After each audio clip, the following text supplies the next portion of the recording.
इस कार्यक्रम के प्रसारण पुण्यार्जक हैं Shri Kanwar Lal ji Mahavir Prasad ji Patni, RK marble group, Madanganj, Kishangarh, Rajasthan.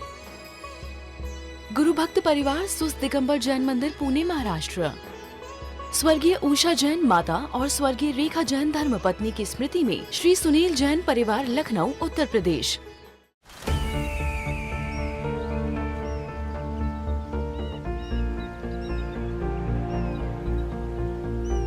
जो बनकर मेरा हमसफर आएगा, सिर्फ उसी को फर्क नजर आएगा। शुरू करो, डालो बुनियाद, घर महल नजर आएगा।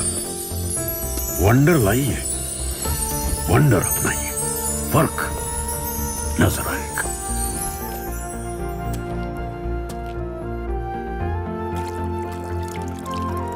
पानी भर लो अंजलि में,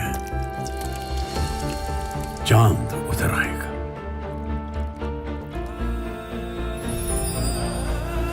वंडर है ना, वंडर लाइए, फर्क नजर आएगा।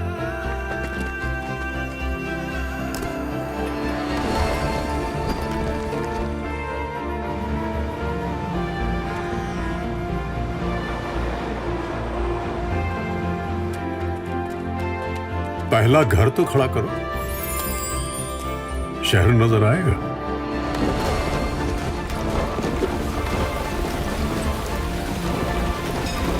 साल, बरस और सदी नहीं, एक युग गुजर जाएगा।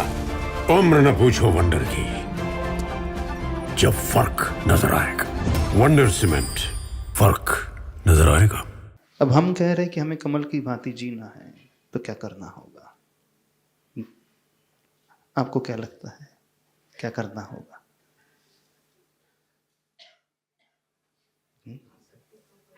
आसक्ति।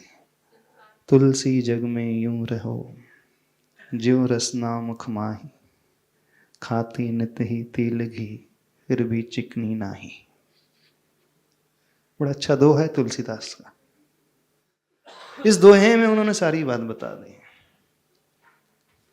तुलसी जग में यूं रहो, संसार में कैसे रहना चाहिए? जैसे रसना हमारी टंग, जिह्वा जो है हमारे मुख में रहती है। यह जिह्वा हमेशा तेल घी खाती रहती है ना, टेस्ट लेती रहती है। सबसे ज्यादा तेल और घी यदि कहीं पहुंचता है, सबसे पहले टंग पे जाता है। लेकिन विशेषता देखो उस टंग की, उस जिह्वा की, कभी चिकनी नहीं होती। यदि हमारी उंगली में घी लग जाए, हमारे पाम में घी, हथेली में घी आ जाए, हाथ तुरंत चिकना हो जाएगा। शरीर का हर पार्ट जो है एकदम चिकना हो जाएगा। लेकिन एक विशेषता जिह्वा की है कि वो कभी चिकनी नहीं होती है। और संसार में कैसे, जग में कैसे रहना चाहिए? जैसे हमारी जीभ हमारे मुख में रहती है। बड़ा अच्छा उदाहरण दिया उन्होंने। रह सकते हो ऐसे? पॉसिबल है कि नहीं है पॉसिबल? हम लाइव एग्जांपल देख रहे हैं। जीभ कभी चिकनी नहीं होती है। अब आप कहो कि महाराज जी वो जिह्वा की जो मसल्स इस प्रकार की हैं, उसमें सलाइवा जनरेट होता रहता है ना? तो वो जो सलाइवा है अथवा उस प्रकार की मसल्स संरचना है, उसको चिकनी नहीं होने देती है। बस वही कला तो हमें भी सीखना है। चिकना नहीं होने का अर्थ है आसक्त नहीं होना, जुड़ना नहीं, रहना, उसी के बीच में रहना, बिना जुड़े, बिना चिपके, रहते हुए भी नहीं रहना।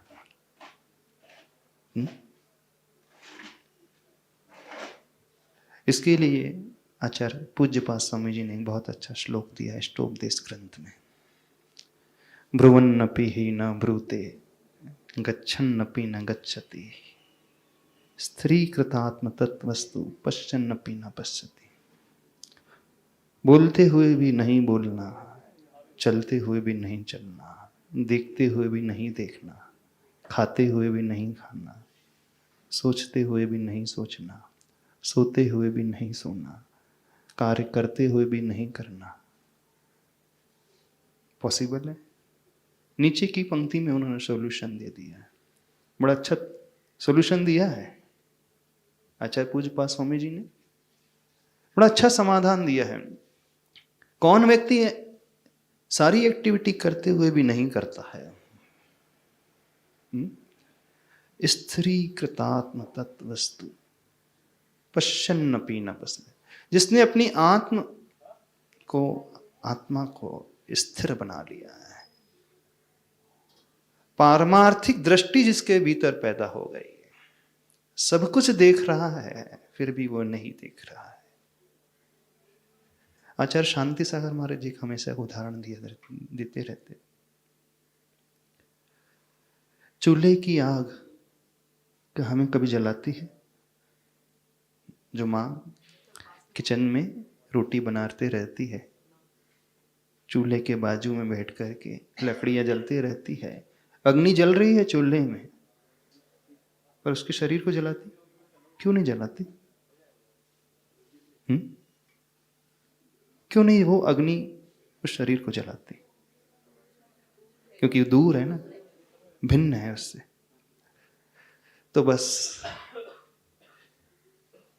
जल से भिन्न कमल अथवा कीचड़ में कमल रहने का उपाय एक ऐसी दृष्टि, भिन्नता की दृष्टि, भेद विज्ञान की दृष्टि जिसकी पैदा हो जाती है, वह व्यक्ति सब कुछ करते हुए भी कुछ नहीं करता।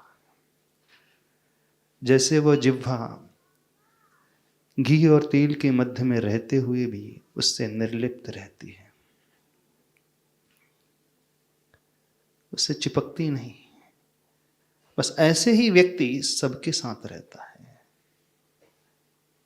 फैमिली में रहेगा, सराउंडिंग सबकी रहेगी, फिर भी उनसे वो जुड़ता नहीं। पॉसिबल है? हाँ, ऐसे पॉसिबल है। जब हमारे हर कार्य ड्यूटी के रूप में होने लगेंगे तो हम उससे निर्लिप्त रहेंगे, कर्तव्य का पालन करते रहेंगे। कर्तव्य मान करके जब हम करते रहेंगे तो हम उससे ऊपर उठे हुए रहेंगे। होता यह है, कर्तव्य करते करते वो कर्तापन में आ जाता है। मैं कर रहा हूं, अहम पनास का पैदा हो जाता है। तो उसके उपाय बड़े अच्छे हैं। पहला उपाय भेद विज्ञान की दृष्टि, साक्षी भाव। हम जाने, देखें, समझें, दूर रहते हुए, दूर रखते हुए अपने आप को। कठिन सा लग रहा होगा आज,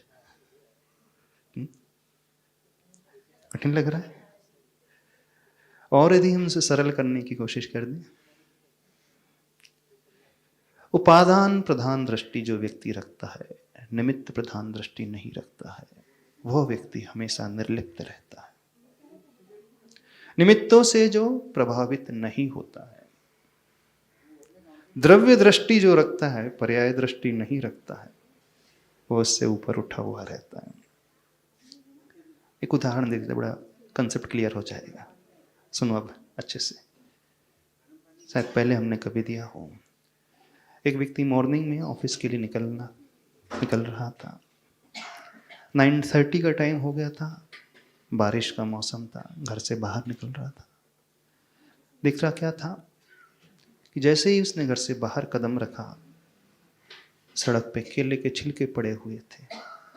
उसका पैर छिलके पर पड़ता है, स्लिप हो जाता है और उसके सारे कपड़े जो हैं कीचड़ से खराब हो जाते हैं। अब उस हालत में तो ऑफिस जा नहीं सकता था। लौट करके घर आता है, चेंज करता है, स्नान करता है, समय निकल जाता है। 1 घंटे देर बाद वो ऑफिस पहुंचता है। बॉस पूछता है लेट क्यों हो गए? बोले क्या करूं, निकला तो सही टाइम पे था, लेकिन रास्ते में केले का छिलका मिल गया, मेरा पैर स्लिप हो गया, गिर गया, कपड़े गंदे हो गए। ठीक, बॉस कंसिडर कर लेता, हो जाती गति। अब नेक्स्ट डे फिर निकलता है, मौसम बिल्कुल वैसा ही था, बारिश का था। अब जैसे ही वो निकलता है दिखता कि अरे केले के छिलके तो आज भी पड़े हैं, केले के छिलके पड़े हैं, आज भी मुझे गिरना ही पड़ेगा।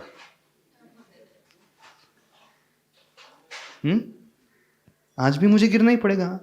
फिर से छिलके पे पैर रखता है और फिर फिसल जाता है, फिर गिर जाता है, कपड़े इसके खराब हो जाते हैं। फिर घर लौट करके आता है, फिर चेंज करता है, फिर लेट हो जाता है। बॉस पूछता है आज क्यों लेट? बोले क्या करूं, छिलके पड़े थे रास्ते में, मुझे गिरना ही पड़ा। तो बॉस बोलता है ये कोई बात क्या हुई, छिलके पड़े थे तो तुम्हें गिरना क्यों पड़ा? अरे कैसे में आ जाता, बड़ा सिंपल सा था, छिलके पे पैर क्यों रखे तुमने? बोले ऐसे कैसे पॉसिबल है, छिलके पड़े हों और मैं ना गिरूं? पॉसिबल है? ठीक किया था उसने? नहीं किया था। क्या करना चाहिए था उसे? बचकर निकलना चाहिए था। अब बहुत सारे छिलके ही छिलके हो रास्तों पे, तो रास्ता बदलना चाहिए, ऐसे होना चाहिए। आप लोगों के साथ क्या होता? क्या होता है? क्या होता है आप लोगों के साथ? अरे वो गुस्सा दिला देता है, वो चिल्ला रहा है तो मुझे तो गुस्सा तो आएगा ही, है ना? वो लेट कर रहा है तो मैं कैसे कंट्रोल रख पाऊंगा अपने ऊपर? सारी मिस्टेक उसकी है, सारी मिस्टेक केले के छिलके की है। ऐसी केले के छिलके की है? नहीं है, किसकी है? क्या करना था उसे? नहीं गिरना था तो रास्ता बदलना था, अथवा रास्ता ना बदलता तो क्या करता? दूसरा रास्ता क्या था? देख करके पैर रखता, जहां छिलके नहीं थे साइड से निकल जाता। ऐसे ही करना चाहिए। तो आपको क्या करना चाहिए? क्या करना चाहिए? साइड से निकल जाए या दूसरा रास्ता बदल दे, या तो निमित्त को बदल दे, रास्ता ही बदल दे, निमित्त बदल। अब वो पॉसिबल नहीं है, रास्ता एक ही है और सारे रास्ते में कीचड़ कीचड़ है, रास्ता बदला जा नहीं सकता। अब उसी रास्ते से निकलना है तो क्या करना होगा? हाँ, उसी रास्ते पे चलते हुए इस प्रकार से चलना है कि पैर जो है छिलकों पर ना पड़े, उन्हीं लोगों के साथ रहते हुए इस प्रकार से रहा जाए कि हम गिरे ना। हो सकता है? हो सकता है। फिर दोष किसे देते हैं आप? दोष किसे देते हैं? अब क्या करूं, सामने मिठाई आई तो रख, कंट्रोल नहीं कर पाया, इच्छा हो ही गई। वो व्यक्ति दिखा तो राग का भाव आ ही गया, वो निमित्त मिला तो क्रोध आ ही गया, वो केले का छिलका मिला, कोई दूसरा कुछ मिल गया, कैसे कंट्रोल कर पाऊं मैं? तो यदि हम कीचड़ में रह करके भी गंदे ना हो तो क्या करना है? निमित्ताधीन दृष्टि नहीं रखना है, अपने आप को संभालना है, अपने विचारों को संभालना है, स्वयं पे कंट्रोल करना है, दोषारोपण दूसरों पर नहीं देना है। यदि ये भाव अभी भीतर पैदा होने लगे तो व्यक्ति बहुत कुछ उन प्रतिकूल परिस्थितियों में भी बड़े आराम से रह सकता है। रह सकते अब कीचड़ और कई प्रकार की भी होती है। रहते रहते साथ में राग का भाव पैदा हो ही जाता है, अथवा द्वेष का भाव पैदा होने ही लगता है, होने लगता है। दूसरा उसका उपाय है। कौन सा उपाय है? यदि प्रतिकूलता सामने वाला डेलिबरेटली पैदा कर रहा है तो हम क्या करें? फिर कैसे हम अपने आप को बचा करके चलें? तो रास्ता यही है, अपने कर्म का उदय मान करके उसे हम स्वीकारना सीखें।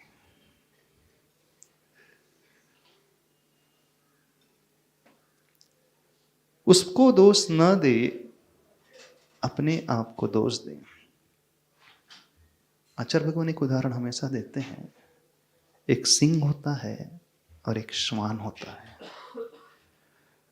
श्वान जानते, डॉग। यदि उसे पत्थर मारा जाए, लकड़ी फेंक करके मारे जाए, तो लकड़ी को पकड़ने की कोशिश करता है, उसका पीछा करता है। और सिंह को कुछ फेंक करके मारा जाए, उस पत्थर को नहीं पकड़ता, उस व्यक्ति को पकड़ता है किसने फेंका है। श्वान जो है, डॉग जो है, उस वस्तु पर टूटता है, और सिंह जो है उस व्यक्ति पर टूटता है। आप किस पर टूटते हो? अब समझना, ये तो हुआ एग्जाम्पल। यदि निमित्त हमारे सामने प्रतिकूल आ रहा है, बात यह हो रही है कि वह व्यक्ति ही डिलिबरेटली हमसे ऐसा मिसबिहेव कर रहा है, तब तो हम उस पर टूटना चाहिए ना, हमारे लिए नहीं टूटना चाहिए। अब समझो, वह व्यक्ति पर्टिकुलर पर्सन जो हो गया, वो ऑब्जेक्ट की भांति हो गया, और जो उस ऑब्जेक्ट को पैदा कर रहा है वो हमारा कर्म हो गया। कर्म जो हो गया उस पर्टिकुलर व्यक्ति की भांति हो गया जो पत्थर फेंक रहा था सिंह पर। समझो, सिंह पर कोई व्यक्ति प्रहार कर रहा था, तो कर्म ही है जो प्रहार कर रहा था, और पत्थर वो व्यक्ति हो गया, वो निमित्त हो गया, सराउंडिंग हो गई। इस कार्यक्रम के प्रसारण पुण्यार्जक हैं श्री कंवर लाल जी महावीर प्रसाद जी पाटनी, आरगे मार्बल ग्रुप, मदनगंज, किशनगढ़, राजस्थान। गुरु भक्त परिवार सुस्त दिगंबर जैन मंदिर, पुणे, महाराष्ट्र। स्वर्गीय उषा जैन माता और स्वर्गीय रेखा जैन धर्मपत्नी की स्मृति में श्री सुनील जैन परिवार, लखनऊ, उत्तर प्रदेश।